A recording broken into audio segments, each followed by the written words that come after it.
Bom dia a todos, a paz do Senhor Jesus Cristo. Mais um domingo aqui na Remanescente Cristã de Filadélfia. Hoje juntos vamos celebrar a ressurreição do Senhor Jesus Cristo e também a congregação das famílias cristãs. Com muita alegria, com muita satisfação, com sentimento de gratidão em nossos corações. Vamos adorar, vamos engrandecer, vamos glorificar ao Senhor Jesus Cristo, pois Ele ressuscitou dentre os mortos. Vamos abrir nossas Bíblias em Apocalipse, capítulo 3, do verso 7 em diante. Escreve ao anjo da igreja em Filadélfia, assim diz aquele que é santo, verdadeiro, que tem a chave de Davi, que abre e ninguém pode fechar, que fecha e ninguém pode abrir. Conheço tuas obras, tenho posto diante de ti uma porta aberta, que ninguém pode fechar. Tens pouca força, mas guardaste a minha palavra e não negaste o meu nome. Falei aos da sinagoga de Satanás, aos que dizem judeus e não são, mas mentem. Sim farei que venham adorar prostrados aos teus pés e saibam que eu te amo. Porque preste atenção à minha exortação, à perseverança, eu também te guardarei da hora da provação que virá sobre o mundo inteiro, para pôr a prova os que habitam sobre a terra. Vem sem demora, conserva o que tens para que ninguém tome tua coroa. Farei do vencedor uma coluna no templo do meu Deus, de onde jamais sairá. Escreverei nele o nome do meu Deus, o nome da cidade do meu Deus, a nova Jerusalém, que desce do céu da parte do meu Deus, e também o meu novo nome. Quem tem ouvidos ouça o que o Espírito diz às igrejas. Diante dos acontecimentos que têm acontecido nas últimas semanas e meses, ficamos um tanto que apreensivos, e nós que somos filhos de Deus, filhos da luz, sempre buscamos recorrer à palavra de Deus em busca da orientação. Em especial buscamos em santificação, em oração, nos aproximarmos mais de Deus, porque vemos a falência do Estado em proteger o cidadão. Pagamos uma carga tributária elevadíssima, talvez a maior do mundo, e vemos a ineficiência do Estado em nos proteger. Diante de tanta violência, diante de tantas tribulações, da degradação, da degeneração das instituições, da sociedade, a corrupção dos valores, nós temos muita convicção e certeza que são sinais da vinda do Senhor Jesus Cristo. Ele se aproxima. Mais terrível ainda é observarmos, como nos diz na carta de Paulo aos Tessalonicenses, que uma das marcas da vinda do anticristo é a apostasia da igreja. Temos em Roma o símbolo maior da apostasia, uma igreja em âmbito universal, católica universal, que já demonstrou pela escolha dos seus líderes que está totalmente corrompida, negocia valores, se envolve em politicagens e não prega a verdadeira palavra de Deus. Quando vemos a corrupção da maior instituição universal do mundo, referente à igreja, nós vemos a falha da missão, da ordem, da incumbência do Senhor Jesus Cristo, deixado aos seus apóstolos, de ir por todo mundo, pregai o Evangelho, ensinando e batizando em nome do Pai, do Filho e do Espírito Santo. Vemos que uma igreja como esta não está cumprindo a sua missão, o seu papel de levar o Evangelho da santificação, o Evangelho da separação, da consagração para o mundo, mas muito pelo contrário, uma igreja que está totalmente mesclada às práticas mundanas. Algo muito importante a nós, como Igreja de Cristo, observarmos são as orientações que todos os apóstolos, que assim nós temos registrado nas Escrituras, em especial nas epístolas gerais e também nos Evangelhos, nós vemos que os apóstolos deixaram registrado orientações fundamentais de como deve ser o nosso posicionamento, em que condição devemos estar diante da iminente vinda do Senhor Jesus Cristo. Uma coisa bem certa, nós bem sabemos que na segunda vinda do Senhor Jesus Cristo, ele não virá da mesma forma como veio na sua primeira vinda, em seu ministério, visto que na sua primeira vinda ele teve por missão e por finalidade oferecer um sacrifício pelas nossas vidas. O Emanuel, o Deus conosco, habitou entre nós e nos orientou. E ali ofereceu um sacrifício perfeito e incumbiu por meio do Espírito que o ressuscitou dentre os mortos, a Igreja de Cristo a estar difundindo a grandiosa obra redentora da cruz do Calvário. E vemos hoje algo muito interessante, que a Igreja tem falhado, como eu afirmei alguns instantes atrás, na missão deste Evangelho. Mas, na tônica de hoje, nesta manhã, temos que dar ênfase a essa verdade, como devemos nos posicionar. A vinda do Senhor está cada vez mais demonstrada, visto por alguns grandes acontecimentos. Veja, de 2023 para cá, senão existem muitos fatos a serem assim relacionados, e o nosso tempo é curto, não daria tempo, mas uma coisa é bem certa: no Yom Kippur de 2023, o Senhor Jesus Cristo nos orientou que deveríamos estar atentos à figueira e aos frutos que ela desabrochasse, e vemos que numa das principais festas, no Yom Kippur de 2023, 7 de outubro, vemos que Israel ali sofreu um terrível atentado. Não vou citar o nome dos grupos pela questão dos algoritmos aí do YouTube, mas os radicais verdes ali invadiram o território e eliminaram de forma aterradora aqueles que estavam ali confraternizando, fazendo uma suposta festa da paz. Algo interessante, que não existiam ali, entre aspas, conservadores, mas existiam ali alguns dos que estão alinhados ao progressismo, né? Buscando uma paz. Eles estavam ali confraternizando a paz, regados a diversas formas de cooperarem para o alegramento deles. Mas aconteceu algo terrível, atrocidades terríveis foram praticadas. Daquela data em diante, Benjamin Netanyahu, primeiro-ministro, se engajou numa luta contra esses grupos desses radicais verdes, está prestes a eliminá-lo. Vemos também que o terceiro grande conflito já se iniciou com a invasão da Ucrânia. Vemos também outro grande evento que vem marcar a ascensão de um grande conservador, alguém que está lutando para preservar a cultura conservadora, a cultura judaico-cristã no mundo ocidental, em especial na América. O presidente Donald Trump, a quem nós cristãos devemos mover constantemente a nossa intercessão. Em especial, o seu genro Jared Kushner já promoveu 7 acordos de paz. E nesse nós temos que estar muito atentos, pois além do acordo de Abraão, onde Israel ali fez alguns acordos, alguns tratados com algumas nações árabes, algumas nações verdes, vemos que em especial agora ele fecha o 7º acordo com o grupo radical verde, Ra.Mas, e nós estamos numa grande expectativa diante deste acordo.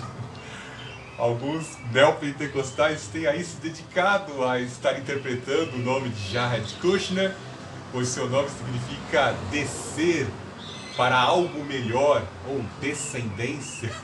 Estão fazendo toda uma gematria acerca do nome de Jared Kushner, e nós temos que estar atentos. Não estamos aqui para estar alarmando, mas uma coisa bem certa: assim como em datas especiais de um calendário instituído por Deus, que é o calendário judaico, nós vemos que o nosso Deus efetuou grandes sinais de livramento, de demonstração de poder e de juízo, em especial em dias de festas. Numa festa de pães asmos e de Páscoa, o Senhor libertou o seu povo do cativeiro egípcio. Numa festa de Páscoa também, o Senhor Jesus Cristo ofereceu sacrifício para a redenção da humanidade. Vemos que numa festa de Pentecostes, o povo hebreu recebeu o Decálogo, a sua Constituição, a lei moral de Deus. E também no Pentecoste, 50 dias após a crucificação, o Espírito Santo foi concedido. A lei de Deus veio para habitar na consciência dos filhos de Deus que foram selados com a sua presença, a presença de fogo. Então ficamos sempre atentos a essas datas, em especial como eu citei, no 7 de outubro, houveram ali atentados na nação de Israel e desencadeou-se uma terrível guerra caçada a esses grupos radicais. Vemos também que quando foi instituído a nação de Israel em 15 de maio de 1948, ali, em datas específicas de festas judaicas, os inimigos tentaram destruir e varrer Israel do mapa. Devemos estar atentos que nessa data também, em maio de 1948, consolidou-se a profecia de Isaías de que os judeus espalhados pelos 4 cantos da terra haveriam de encontrar, novamente voltar para a terra que Abraão havia demarcado. Estes são alguns dos sinais, em especiais em dias de festas, envolvendo uma numerologia sagrada, uma numerologia mística sagrada, que nós devemos estar atentos, olhando para Israel, que é a figueira. Nós, como Igreja de Cristo, temos que estar alinhados com a palavra de Deus e as orientações. Se Deus demarcou datas e festas, temos que estar atento a estas festas. Mas o mais importante é não vivermos simplesmente apegados a todos os dias, ficarmos como aquele desenho do comediante, aquela sátira desenvolvida no desenho do Homer Simpson, que ficou fazendo cálculos e ali apresentava que haveria de ocorrer o juízo final e de repente ele é arrebatado e a família que tanto zombava acabou ficando para a grande tribulação. É óbvio que esses caras sabem muito bem o que estão fazendo ao criar esse desenho, né? No intuito de fazer com que as pessoas sejam inseridas na mente das pessoas uma espécie de programação preditiva, de uma agenda paralela que está sendo implementada na sociedade. Muitos ainda não se aperceberam, mas nós, povo de Deus, temos que estar atentos. Não ficarmos tanto afoitos e fincados, engajados em ficar fazendo cálculos com relação a isso, mas obedecermos às orientações apostólicas no que diz respeito à vinda do Senhor Jesus Cristo. Em especial na primeira carta de Paulo aos Tessalonicenses, capítulo 5, nós vemos aqui num resumo, no capítulo 5, algumas das condições necessárias de como devemos nos posicionar, em que condição devemos estar diante da vinda do Senhor. Veja o que ele revela em 1 Tessalonicenses 5, verso 1. Irmãos, não é necessário que eu vos escreva acerca de tempos e épocas. Veja que Paulo fala de tempos e épocas. Sabemos muito bem que o tempo de Deus é o tempo Kairos, que não pode ser cronometrado. É um tempo sempre eterno, um tempo incronometrável. Mas nós estamos submetidos ao tempo Cronos. Nosso tempo é cronometrado. Como dizia Santo Agostinho, o tempo é a transição do passado para o presente e do presente para o futuro. Sabemos que o nosso tempo está se acabando, pois nossos cabelos brancos começam a surgir, nosso corpo está envelhecendo, o tempo está acabando e sabemos que temos um tempo delimitado de vida, de fôlego de vida deste corpo na terra. Mas sabemos que temos uma existência eterna, existe uma data de criação e toda uma eternidade pela frente. Então, não devemos ficar totalmente ali engajados, mas atentos aos sinais, aos acontecimentos ao nosso redor e termos na nossa agenda como algo urgente e necessário a santificação, a separação, ou seja, agradar o Senhor do tempo, agradar aquele que no tempo que Ele determinou virá buscar um povo e esse povo tem que estar alinhado. Esse povo tem que estar santificado, esse povo tem que estar penitente, esse povo tem que estar lavado e remido no sangue do Filho dele, e esse povo tem que ter o selo de garantia, de acesso à entrada, que é o selo do Espírito Santo sobre a sua vida. Veja no verso 5:2, porque vós mesmos sabeis perfeitamente que o dia do Senhor virá como ladrão à noite. Quando estiverem dizendo paz e segurança, então de repente a destruição lhes sobrevirá como dores de parto a uma mulher grávida, e de modo nenhum escaparão. Então veja as ilustrações que o apóstolo Paulo usa aqui. Primeiramente ele usa o exemplo de que no tempo determinado e da forma como um ladrão vem assim assaltar, roubar e destruir. Eis que o ladrão vem para roubar, matar e destruir. Bem assim será a vinda do Senhor. O ladrão avisa? Não, ele fica sondando e estudando ali a melhor forma de atacar e cometer o furto, e cometer o roubo. Nós temos que preparar as nossas casas. Nossa sociedade tem tantas leis para proteger ladrões, né? E nós temos que de certa forma, nos guarnecer de proteção, buscando construir muros altos, grades. Temos que pagar, muitas vezes quem tem condição, né, pagar ali guarda-costas para proteger o seu imóvel, a sua propriedade. E no sentido de que um ladrão vem para roubar, matar e destruir, nós estamos nos protegendo. Se estamos nos protegendo, vamos buscar a quem pode proteger. Como naquela Páscoa, Deus permitiu que o grande Abaddon, o destruidor, ceifasse quem não tinha a cobertura nas vergas da porta do sangue do Cordeiro. Bem assim nós temos que observar este ensinamento para nos proteger do destruidor, daquele que vem para roubar a alma, destruir a vida. E assim nos cobrirmos com o sangue do Cordeiro para nos proteger do ladrão. Ele utiliza o exemplo do ladrão com o intuito de exortar, visto que o ladrão vem e faz o mal. Quando o Senhor resgatar a sua igreja, cumpre-se a missão, o Espírito Santo, de capacitar e sustentar a igreja para a salvação, para um grande dia desse resgate. O ladrão vem e traz a destruição. Veja que no final do verso 13, ele já fala essa consequência do ladrão, que é de forma que nenhum deles escaparão. Ou seja, quando a igreja sair da terra, como está em Tessalonicenses 4, 16, 17, quando a igreja sair dessa terra, for raptada para o encontro nos ares com o Senhor Jesus Cristo, e assim estaremos para sempre com o Senhor, os que ficarem sofrerão e não escaparão, como disse Joel. O grande e terrível dia do Senhor vem. Quem poderá sobreviver? Então não escaparão dos desastres, de toda a maldade, pois Satanás terá um período de tempo para oprimir aqueles que ficarem.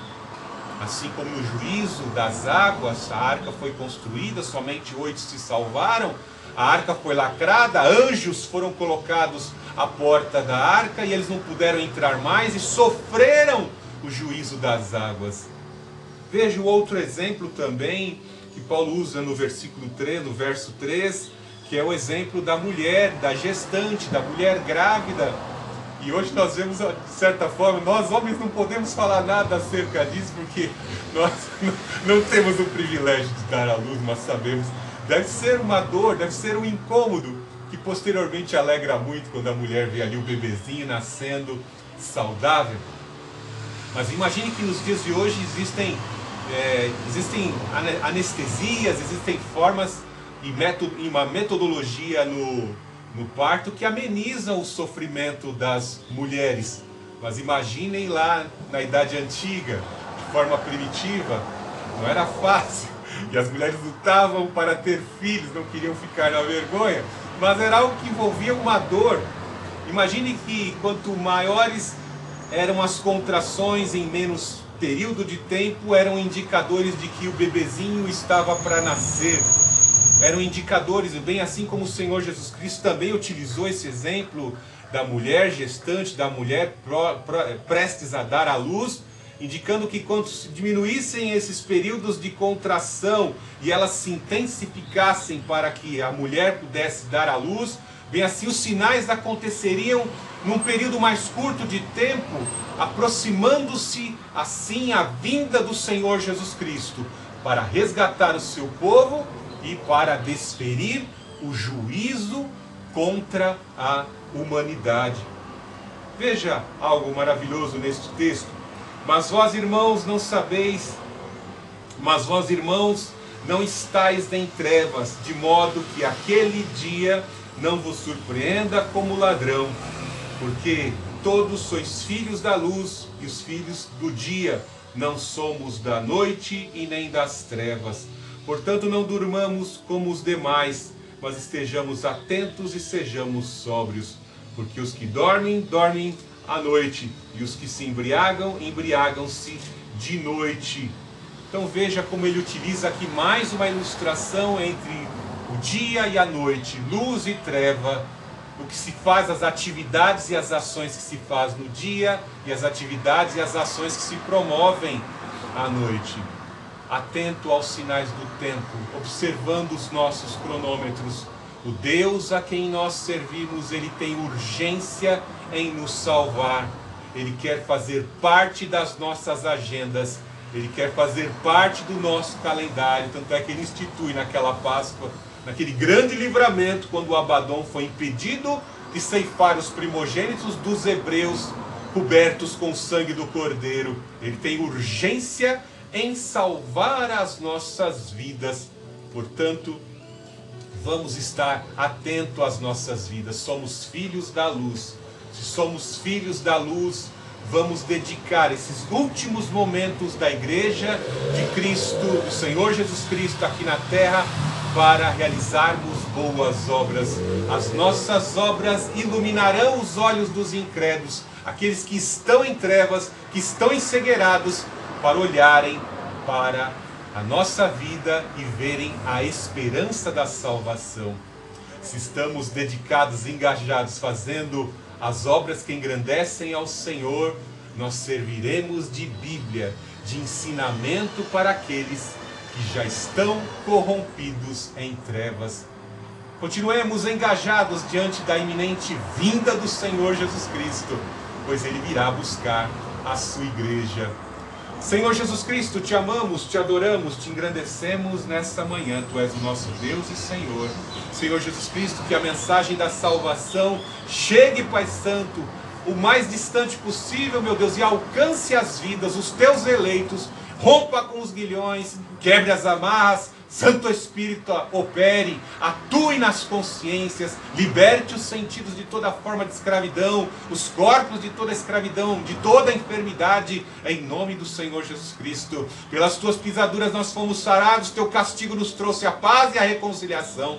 Senhor Jesus Cristo, afaste todo o mal nessa manhã, em nome do Senhor Jesus Cristo. Que as forças opositoras das trevas partam em retirada, sejam afastadas pelo fogo do Santo Espírito, em nome do Senhor Jesus Cristo. Nesta manhã de domingo, louve, adore, exalte e engrandeça ao Senhor Jesus Cristo, pois Ele ressuscitou dentre os mortos.